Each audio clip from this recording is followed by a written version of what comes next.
नमस्कार दर्शक मुझे रतिकांत न्यूज एक्सप्रेस चैनल रे आपको बहुत बहुत स्वागत। तेज आज देश विदेश ठार आरंभ कर जिला सहर पर्यंत केते गुडी गुरुत्वपूर्ण न्यूज अपडेट आसी से सब को भिडियो माध्यम आगू जाना। तेज ता सहित सुभद्रा योजना सीएम केसार योजना सुना और रूपादाम कौन सब लाटेस्ट अपडेट रही नजर पकाइबा। तेज भिडियोटी को आरंभ करने पूर्व आपको गोटे छोटिया अनुरोध, आपण केउ अंचल आमर ये भिडियोटी को देखुं तले कमेंट करी निश्चय जणाइबे। तेज ता सहित प्रतिदिन सकाळ ताजा न्यूज अपडेट सर्वप्रथम देखिया चैनल को सब्सक्राइब कर सहित पाखर थिया बेल आइकन को निश्चय प्रेस कर दियंतु। तबे ता सहित वीडियो भल लागिले वीडियो को निश्चय लाइक करबा सहित आपण मान को फ्रेंड्स एवं फैमिली मेंबर को सहित शेयर करंतु। तो एबे आसंतु संपूर्ण खबर पर नजर पकेबा। तबे आरंभ करबा आजिर प्रथम खबर। आजिठु 7 तारिख जाए वर्षा सह वज्रपात आशंका, एही सबु जिला पई येलो वार्निंग जारी। राज्य में वर्षा धीरे धीरे कमिथा बेले एबे अधिकांश जिले में गरम और गुलगुली अनुभूत होउछि। तबे रविवार दिन आभ्यंतरीण ओडिशा सह उपकूलवर्ती जिला गुड़िक हालुकारू मध्यम धरण वर्षा होइतिला। तबे मात्र 7 तारिख जाए राज्यर विभिन्न जिले में वज्रपात हेबार आशंका रही। तबे एथिपई आंचलिक पाणीपाग विज्ञान केन्द्र पक्षरु से सब जिला को येलो वार्निंग जारी करा जायछि। तबे रविवार दिन बालेश्वर, भद्रक, जाजपुर, केन्द्रापड़ा, कटक, जगतसिंहपुर, सुंदरगढ़, झारसुगुड़ा, बरगढ़, संबलपुर, रायगड़ा, मालकानगिरी, गंजाम और गजपति आदि जिला को बिजगोली और घड़घड़ी आशंका थिबारु सतर्क करा जायथिला। तबे परवर्ती खबर, आखि बुझिले बलंगा पीड़िता, दिल्ली एम्स रु आसिला बड़ खबर। दिल्ली एम्स रु आसी बड़ खबर, चिकित्साधीन अवस्था बलंगा पीड़िता मृत्यु घटी। तेज उक्त नाबालिका देहरे दुर्वृत्त निया लगाई देवा जोगु से गुरुतर थिले, एणु तांकु अधिक चिकित्सा निमंते दिल्ली एयरलिफ्ट करा जायथिला। हेले सेठारे से आखि बुझिछंती। सूचना था कि पुरी जिलार बलंगा ठारे एक अभावनीय घटना घटिथिला। उक्त नाबालिका देहरे केते जण दुर्वृत्त निया लगाई देथिले। ए घटनारे पुलिस आमूलचूल तदंत जारी रखिथिला। तबे दिल्ली एम्स रे बलंगा पीड़िता बयान रेकर्ड कराइथिला। बयान रे पीड़िता अनेक गुरुत्वपूर्ण कथा कहिथिबा सूचना मिली। तेज परवर्ती खबर, अवसरप्राप्त शिक्षकों को मिलिबो नियुक्ति। राज्य में 6387 शिक्षक पाइबे नियुक्ति। अवसर ग्रहण करिथिबा शिक्षक मानकु अतिथि शिक्षक भाव नियुक्ति मिलिबो। एने विद्यालय और गणशिक्षा विभाग पक्षरु माध्यमिक शिक्षा निर्देशालय को चिठी करा जायछि। तबे अनुदान प्राप्त हाईस्कूल और ब्लॉक ग्रांट स्कूल रे एही शिक्षक मानकु नियुक्ति मिलिबो। सेहिपरि संस्कृत टोल स्कूल रे अतिथि शिक्षक माने मध्ये नियुक्ति पाइबे। तबे एही आधार रे अवसर ग्रहण करिथिबा प्राय 6387 शिक्षकों को अतिथि शिक्षक भाव नियुक्ति मिलिबो। तबे परवर्ती खबर, बलंगा पीड़िता मृत्यु घटना कांग्रेस कड़ा चेतावनी। ओडिशा रे हेइपारे सबुठु बड़ आंदोलन। दीर्घ दिनर मृत्यु सह संघर्ष पर आखि बुझिछंती बलंगा पीड़िता। पीड़िता मृत्यु घटना वर्तमान राजनीति उष्म होबार लागिछि। तेबे घटना को नहीं मुख्यमंत्री शोक व्यक्त करिथा बेले बलंगा घटना अभियुक्तों को गिरफ करिबारे पुलिस विफलता को नहीं ओडिशा प्रदेश कांग्रेस कमिटीर सभापति भक्तचरण दास राज्य सरकार और पुलिस उपरे तीव्र असंतोष प्रकाश करछंती। तबे सांबादिक सम्मेलन में से कहिछन्ते जदि आगामी 7 दिन भितर पीड़िता न्याय न मिले और अपराधी को गिरफ न करा जाए तेबे कांग्रेस कर्मी माने डीजीपी ऑफिस घेराव तबे परवर्ती खबर, सुभद्रा योजना को नहीं आसिला बड़ अपडेट। जो माने सुभद्रा टंका पाई नाहांती तांको पई बड़ सूचना रही। सुभद्रा पोर्टाल पुणी खोलिबा नै घोषणा करिसेंती उप मुख्यमंत्री प्रभाती परिडा। तबे जो माने पाई नाहांती वो काहे की कटिछि जानिबा को चाहुचंती से माने वेबसाइट को जाई एहार कारण जानि परिबे। तबे सुभद्रा पोर्टाल रे ए नै नुवा फीचर आसीछि।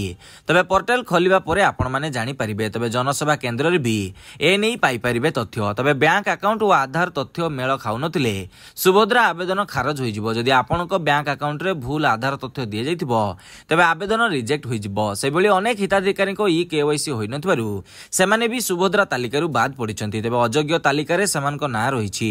विस्तृत तथ्य सुभद्रा पोर्टाल माध्यम रे पाई परिबे हिताधिकारी। केवल सेतिकि नुहे ना किंबा अन्य तथ्य मेल खाउनथिले भी सुभद्रा तालिकारु अयोग्य घोषित हेबे। तबे आउ बड़ कथा होछि तथ्य संशोधन कला परे पुनश्च आवेदन करी सुभद्रा टंका पाई परिबे। तबे सुभद्रा योजना रे शामिल हेबाकु थिबा महिला बयस जुलाई 1, 2024 सुधा 21 वर्ष रु कम होई नथिबा आवश्यक। सेहि भली 60 वर्ष रु अधिक कोनोसी महिला सुभद्रा योजना रे शामिल होई परिबे नाही। तबे परवर्ती खबर, मुख्यमंत्री बड़ घोषणा, एणिकी जमी किणवा हेबो महंगा। राज्य सरकार को बड़ घोषणा। राज्य रे सरकार कलेक्टर रेट बा सर्कुलर रेट वृद्धि को अनुमोदन करछंती जा अगस्त 1 तारिख रु कार्यकारी हेछि। त जदि आपण एही राज्य रे संपत्ति किणवा पई भाबुछंती तबे जमीर रजिस्ट्रेशन पूर्व अपेक्षा महंगा होई जिवो। आज्ञा हां एठारे एक नुवा नियम लागू हेबाकू जाउछि। सरकार को नुवा निर्देश परे एही नुवा दर लागू हेबो जाहाकू 5% वृद्धि करी 25% करा जायछि। तबे एही नुवा निष्पत्ति अनुଯାयी गुरुग्राम फरीदाबाद और ब्लॉकबोर्ड परी उच्च मूल्यर अंचल संपत्तिर मूल्य 5% रु 25% पर्यंत वृद्धि पाइब।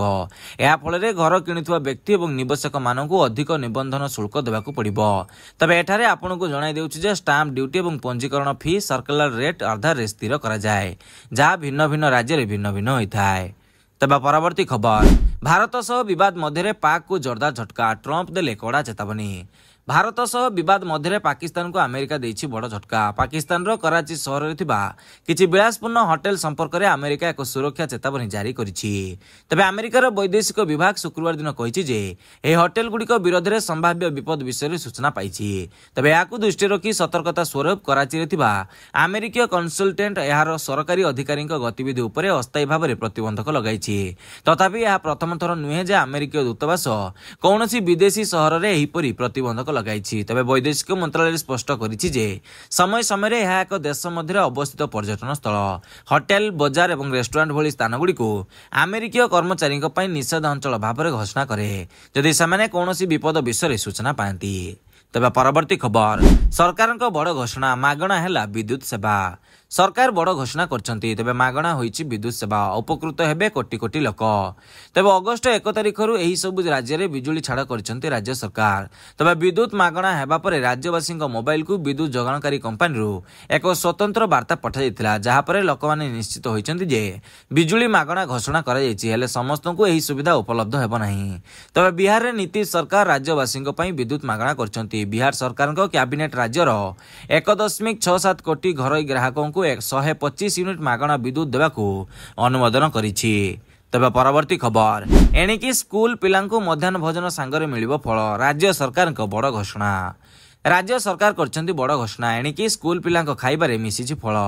तबे शिशु बाटिका आरंभ करी 10म श्रेणी पिला जाए समस्तଙ୍କୁ खाइबारे विभिन्न प्रकार फल मिलिबो। तबे अंडा न खाइले पिला खाइबे फल। एने डीओ को चिठी लिखि निर्देश देले पीएम पोषण स्टेट नोडाल ऑफिसर। तबे स्कूल रे पिलांको फल दिया जिबानी निर्देश करा जायछि। तबे पीएम पोषण स्कीम रे स्कूल पिला अंडा खाउ नथिले दिया जिवो फल। जेउ दिन अंडा दिया जाउथिला सेही दिन फल जगाइबाकू निर्देश दिया जायछि। तबे जेउ पिला अंडा खाउ नथिबे से पिला मानकू फल मिलिबो। तबे परवर्ती खबर, एणिकी प्लास्टिक बोतल रे पेट्रोल डीजेल मना। तबे बिक्री जोगाण गच्छित उपरे कटकणा, सरकार को नोटिस जारी। प्लास्टिक बोतल रे पेट्रोल कारबार उपरे कटकणा, सबु जिलापाल को नोटिस जारी करछंती सरकार। बिक्री जोगाण और गच्छित रखिबा उपरे लागिछि कटकणा कार्यकारी करिबाकू सबु जिलापाल को निर्देश दैछंती सरकार। एनै सबु जिलापाल को राज्य सरकार को प्रमुख सचिव चिठी दैछंती। तबे कटकणा न मानिले दृढ़ कार्यानुष्ठान पई निर्देश मध्ये दिया जायछि। तबे एही असुरक्षित अभ्यास केवल विभिन्न आईन एवं नियम अनुଯାयी वैधानिक व्यवस्था को उल्लंघन करे नाही, बरं जनसाधारण सुरक्षा, अग्नि विपद और परिवेशगत विपद प्रति गंभीर विपद सृष्टि करुछि। तबे या थिला आज सकाळर मुख्य गुरुत्वपूर्ण खबर। तबे एही भली प्रतिदिन सकाळर मुख्य खबर देखिया पई आम चैनल को एबे सब्सक्राइब करस्थ पाखर थिया बेल आइकन को निश्चय दबा दियंतु। धन्यवाद।